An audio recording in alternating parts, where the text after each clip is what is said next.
जैसा कि बाकी साथी कह रहे थे और मैं इस बात से बिल्कुल सहमत हूं कि इस देश की जनतंत्र की बुनियादी और लोकतंत्र की बुनियादी बहुत मजबूत है और हम सब जितने भी चुने लोग हैं, चाहे किसी भी सदन के सदस्य क्यों ना हो, चाहे वो एमसीडी में हो, विधानसभा में हो, लोकसभा में हो, हम सबकी ये जिम्मेदारी बनती है कि सदन की मर्यादा, लोकतंत्र की रक्षा और संविधान की रक्षा करें, क्योंकि उसी लोकतंत्र, उसी संविधान के बदौलत हम सब लोग चुन के यहाँ आए हैं। जो कुछ भी एमसीडी में कल से हो रहा है, भारतीय जनता पार्टी इस देश के लोकतांत्रिक मर्यादा को, इस देश की संवैधानिक व्यवस्था को तार तार कर रही है।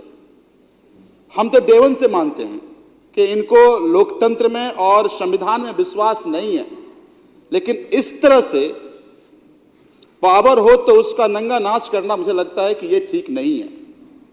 कल मुझे लगता है कि एमसीडी में जो चुने हुए सदस्य गए हैं, चुने हुए सदस्य अपने मेयर को चुनते हैं और एमसीडी एक्ट में ये प्रोविजन है कि वो मेयर हाउस जब जब वो चाहेंगी, जब जब हाउस बुलाना होगा, वो एमसीडी के मेयर बुलाएंगे। एमसीडी की जो मेयर हैं, उन्होंने हाउस का दिन रखा आनन फानन में।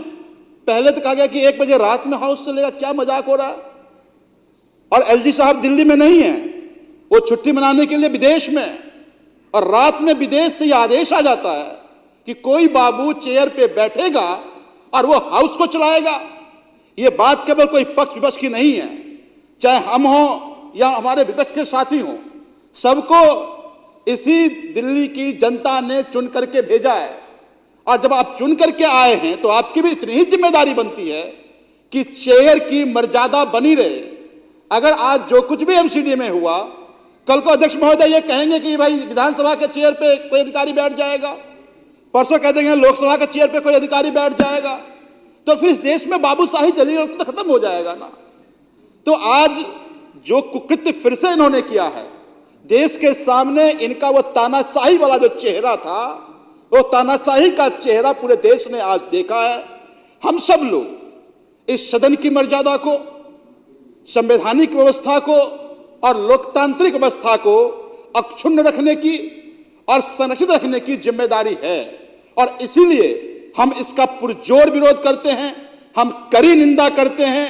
और इस देश के संविधान को, लोकतांत्रिक मर्यादा को कोई अगर तार तार करने की कोशिश किया जाएगा तो ये कतई बर्दाश्त नहीं किया जाएगा। मैं ये मानता हूं कि ऐसे नापाक चेहरे से, ऐसे नापाक लोगों से देश को बचाने की जरूरत है। ये सब लोग इस देश को, जनतांत्रिक व्यवस्था को और देश को कमजोर करने की साजिश भारतीय जनता पार्टी और पूरे आला कमान करने की साजिश कर रही है। हम इसका विरोध करते हैं।